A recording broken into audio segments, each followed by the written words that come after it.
अगर आपको भी ये लग रहा है कि चैप्टर ओवर हो चुका है, इंडिया वर्सेस पाकिस्तान बिना किसी प्रॉब्लम के हो जाएगा, तो आप गलत सोच रहे हैं, क्योंकि पाकिस्तान ने फिर कुछ डिमांड्स रख दी हैं आईसीसी के सामने और उन डिमांड्स को लेकर वो आखिर तक जाएगा। हाँ, उतना आखिर तक नहीं जितना यूएई के अगेंस्ट गया, क्योंकि इंडिया यूएई नहीं है। हम 1 घंटा इंतजार नहीं करने वाले और उसके बाद प्रेस कॉन्फ्रेंस में, जब मैच के बाद जो प्रेस कॉन्फ्रेंस होगी, उसमें आकर मीठी-मीठी बातें नहीं करेंगे। दूसरी सबसे इंपॉर्टेंट चीज़, ये तीनों शख्स, खासतौर पे मोहसिन नकवी ने कल पाकिस्तान से, लाहौर से ये बात कही कि हम आने वाले समय में मुद्दों को पॉलिटिसाइज होते हुए नहीं देखना चाहते। मोहसिन नकवी कुछ और कह रहे हैं, लेकिन पाकिस्तान की टीम कुछ और तैयारी कर रही है। वो तैयारी कर रही है, अगर वो जीत गए, मुझे यहीं पर हंसी आ जा रही है, जैसे ही मैं ये कह रहा हूं वो जीत गए, जीत की बात अभी एक तरफ रखते हैं, लेकिन वो तैयारी कर रहे हैं कि वो भी जवाब देंगे। उन्होंने 2 तरह की कोशिशें करनी शुरू कर दी हैं ऑलरेडी, और उनकी तैयारियों में 2 चीजें आप देखेंगे। एक, कि वो डेडिकेट कहां कर रहे हैं। दूसरा, एक एलिमेंट ऑफ सरप्राइज क्रिएट करने की कोशिश करेंगे, जो इंडिया ने अपने वक्त पर नहीं किया था, लेकिन पाकिस्तान अपने वक्त पर अगर ये मैच जीतता है तो वो करने की कोशिश कर रहा है इस समय पर। इस पर मैं आगे आपको और तफसील से बताऊंगा, लेकिन सबसे पहले at this point of time Pakistan ये चाह रहा है, पाकिस्तान 2 चीजें चाह रहा है इस समय पर। एक चीज वो चाह रहा है कि जो सुपर 4 वाला मुकाबला है, उससे आप एंडी पाइक्रॉफ्ट को हटाओ। अब एंडी पाइक्रॉफ्ट एक ही सूरत में हटेंगे। आईसीसी ने अपनी जो कार्रवाई थी वो कर ली है, और आईसीसी की कार्रवाई में एंडी पाइक्रॉफ्ट को क्लीन चिट मिल गई है। जब पाकिस्तान ने इसको लेकर के मुद्दा फिर से उठाया, तो पाकिस्तान को यह कहा गया आईसीसी की तरफ से कि आप हमें और एविडेंसेस दीजिए, अगर आप और सब्सटैंशियल एविडेंसेस के साथ आते हैं तो हम एंडी पाइक्रॉफ्ट पर कार्रवाई करेंगे। लेकिन अभी तक जो कुछ आपने कहा है उसके हिसाब से एंडी पाइक्रॉफ्ट पर हम रत्ती भर का इल्जाम नहीं लगा सकते, और क्योंकि इल्जाम नहीं लगा सकते तो हम उनको हटाएंगे भी नहीं। इसीलिए पाकिस्तान कुछ नहीं कह पाया जब वो पाकिस्तान वर्सेस यूएई गेम पे खड़े रहे, जबकि पाकिस्तान मीडिया क्या परसेप्शन क्रिएट कर रहा था कि रिची रिचर्डसन दुबई आ चुके हैं और रिची रिचर्डसन अब इस मुकाबले में मैच रेफरी होंगे। दूसरी सबसे इंपॉर्टेंट चीज जो पाकिस्तान झूठ बोल रहा है, वो ये कह रहा है कि एंडी पाइक्रॉफ्ट के पास जो है, एंडी पाइक्रॉफ्ट का जो ऑडियो है, उसमें उन्होंने उस वीडियो में माफी भी मांगी है।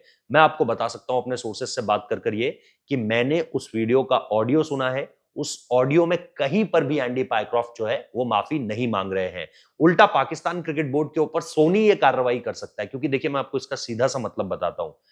ब्रॉडकास्टर के अलावा ब्रॉडकास्टर के अलावा कोई भी शख्स मैच फुटेजेस को यूज नहीं कर सकता है। जो फील्ड ऑफ प्ले होता है उसकी फुटेजेस आप उनसे पूछे बिना आप इसको इस्तेमाल नहीं कर सकते हैं। पाकिस्तान की टीम ने यह किया, उन्होंने रेफरी की बिना इजाजत के उनका वीडियो शूट किया और उस वीडियो को शूट किए बिना उन्होंने अपलोड कर दिया। इस तरह की बात भी सोर्सेस कर रहे हैं। अब उसमें जब मैंने ऑडियो सुना तो मैं सिर्फ उनको यह कहते हुए सुन रहा हूं कि अगर मिसकम्युनिकेशन हुआ है तो उसके लिए मेरी गलती है, लेकिन ये जो आप हैंडशेक वाला मसला बोल रहे हो उस पर मैं कोई माफी नहीं मांगूंगा। उस पर उन्होंने माफी मांगी भी नहीं है, क्योंकि अगर वहां पर वो माफी मांग लेते तो फिर आईसीसी कैसे केस जीत रहा है, और फिर पाकिस्तान दोबारा उनको एविडेंसेस क्यों दे रहा है। तो यहां पर पाकिस्तान की मीडिया की रिपोर्ट कॉन्ट्राडिक्टरी होती है, और यहां पर उन्हें इस चीज के बारे में पता चलता है कि नहीं, ऐसा कुछ भी नहीं हुआ है, माफी नहीं मांगी गई है, मिसकम्युनिकेशन पर बात जरूर कही गई है। तो एंडी बायक्राफ्ट ने कोई माफी नहीं मांगी है। आज के दिन पर जब मैं ये वीडियो रिकॉर्ड कर रहा हूं, इंडिया वर्सेस पाकिस्तान में भी अगर एंडी बायक्राफ्ट खड़े होते हैं तो कहीं किसी को कोई दिक्कत नहीं होनी चाहिए, लेकिन अगले 2 दिनों में पाकिस्तान इस पर कार्रवाई करेगा, ये मैं सुन रहा हूं at this point of time. दूसरी सबसे इंपॉर्टेंट चीज जो मैं आपको बताने जा रहा हूं, कि पाकिस्तान को अब लेटली ये भी रियलाइज हुआ है, जिसपे अगर आप इस प्रेस कॉन्फ्रेंस को सुनेंगे तो रमीज राजा ने मोहसिन नकवी के सामने खड़े होकर यह बात कही है कि हम 2 दिन से मुद्दा ही गलत लड़ रहे हैं। और इस बात को लेकर के पाकिस्तान क्रिकेट टीम, पाकिस्तान के जो मैनेजमेंट के लोग हैं, उनको भी ये लगा है कि यार हमारी हमारी जो दिक्कतें थी, हमारी जो परेशानियां थी, वो तो सूर्य कुमार यादव और इंडियन टीम के साथ थी, तो हम एंडी पाइक्रॉफ्ट को बीच में क्यों ले आए। एंडी पाइक्रॉफ्ट को बीच में इसलिए ले आए क्योंकि इंडियन टीम के ऊपर ये लोग ढेले भर का इस वक्त पर आरोप नहीं लगा सकते, क्योंकि कोई नियम आईसीसी का ये नहीं कहता कि आपको हाथ मिलाना है, कोई नियम ये नहीं कहता कि आप मैच के बाद अपने ड्रेसिंग रूम का दरवाजा बंद नहीं कर सकते। इन्हीं 2 कारणों से इनको आपत्ति थी, और इन 2 कारणों को मेल पे कहीं नहीं लिखा गया है। 6-6 मेल भेजे गए, 3 इधर से आए, 3 उधर से आए, लेकिन कहीं पर भी इंडिया नाम का शब्द प्रयोग नहीं किया गया है। It's all boils down to Andy Pycroft, कि भाई इसने किया है जो किया है। हमें इंडिया से कोई मसला नहीं है, क्योंकि पूरे मेल पे, और इसी बात को रमीज राजा ने भी कहा, इसी बात को 2 लोग, एक एमिरेट्स क्रिकेट बोर्ड से थे, एक ओमान बोर्ड से थे, उन्होंने जब साझा बातचीत करी, कुछ और समझदार लोग जिन्होंने बातचीत करी, और मोहसिन नकवी को ये बात समझाई है कि कैसे आप जो है गलत लड़ाई लड़ रहे हैं, और इस गलत लड़ाई का जो खामियाजा होगा वो तब भुगतना पड़ेगा जब आपको ये कीमत अता करनी पड़ेगी। कौन सी कीमत? इस कीमत में क्या नंबर्स हैं? ये $25 मिलियन से ऊपर की कीमत है। बहुत लोग आपको बता रहे होंगे 12 मिलियन से 16 मिलियन, लेकिन अगर आप ओवरऑल डील देखेंगे वो $150 मिलियन से ऊपर की है, जो कि 7 साल के लिए है। जब आप उसको डिवाइड करते हैं, और इसको डिवाइड कैसे किया जाता है मैं आपको बताता हूं। 5 जो आपके एशिया कप के टेस्ट प्लेइंग नेशन है, अफगानिस्तान, श्रीलंका, बांग्लादेश, पाकिस्तान, इंडिया, इनको अब दिया जाता है 75% में से हिस्सा। तो 75% में से 15-15-15 के हिसाब से इनमें बढ़ता है। और जो एसोसिएट नेशन है, जैसे यूएई हो गया, ओमान हो गया, कभी नेपाल खेलता है, कभी हांगकांग चाइना खेल रहा है, इन सबको मिलता है बाकी बच्चे 25% में से। तो ये सारा पैसा फिर उनके पास जाता है। अब अगर आप इसको एनुअल निकालेंगे तो ओवरऑल 7 साल का होता है 25 से 30, मतलब अगर आप देखेंगे मिलियन डॉलर्स के आसपास। और अगर आप इसको एनुअली जाएंगे तो ये $3 मिलियन के आसपास होता है 7 साल के हिसाब से। अब सबसे इंपॉर्टेंट चीज, इस नुकसान के बारे में जब मोहसिन नकवी को बताया गया तो फिर उनके हाथ पांव कांपने लगे। यू टर्न लिया गया, आईसीसी एग्जीक्यूटिव बोर्ड की मीटिंग बुलाई गई। ये कहा गया कि जनरल मैनेजर, जो कि इस समय पर आईसीसी के नंबर 2 हैं, जयशाह के नीचे हैं, जो पाकिस्तानी शख्स है, 2IC उनका क्या नाम है, वसीम खान जनरल मैनेजर है, वो वहां पे बैठे हुए हैं।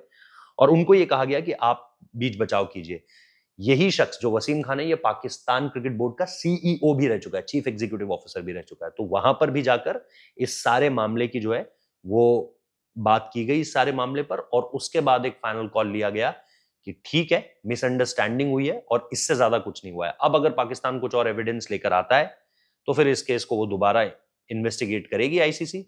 Otherwise null and void. Pakistan जिस लड़ाई को लड़ रहा था उसे अपने लोगों की वजह से अपने ही घर पर हार गया। That's it.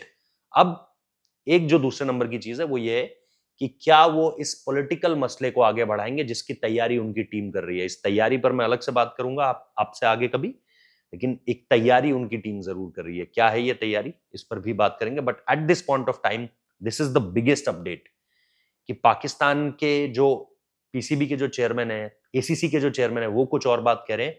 बट ये टीम, पाकिस्तान क्रिकेट टीम, इनकी तैयारियां कुछ और चल रही हैं। और इनकी तैयारियों के बारे में जब आप सुनोगे तो आपको भी लगेगा यार, ये कहीं ना कहीं इनका जो शैतान दिमाग है वो कुछ और ही सोच रहा है at this point of time. So yes, messaging भी देना चाहते हैं, लेकिन उसके लिए जीतना पड़ेगा, उसके लिए अच्छा परफॉर्म करना पड़ेगा, जो इस वक्त पर तो पाकिस्तान की टीम को देखकर नहीं लग रहा है कि वो कर पाएंगे। बाकी जो भी होगा आप लोगों को यहाँ से मिलता रहेगा। मैं दुबई में ही हूँ और यहीं से आप लोगों को लगातार अपडेट्स भी दे रहा हूँ। आप लोगों का एक ही काम है, सब्सक्राइब कर लीजिए, नोटिफिकेशन बेल प्रेस कर दीजिए, और हम आपसे लगातार मुलाकात करते रहेंगे। Thank you so much, bye bye, take care, और सब्सक्राइब करना मत भूलना।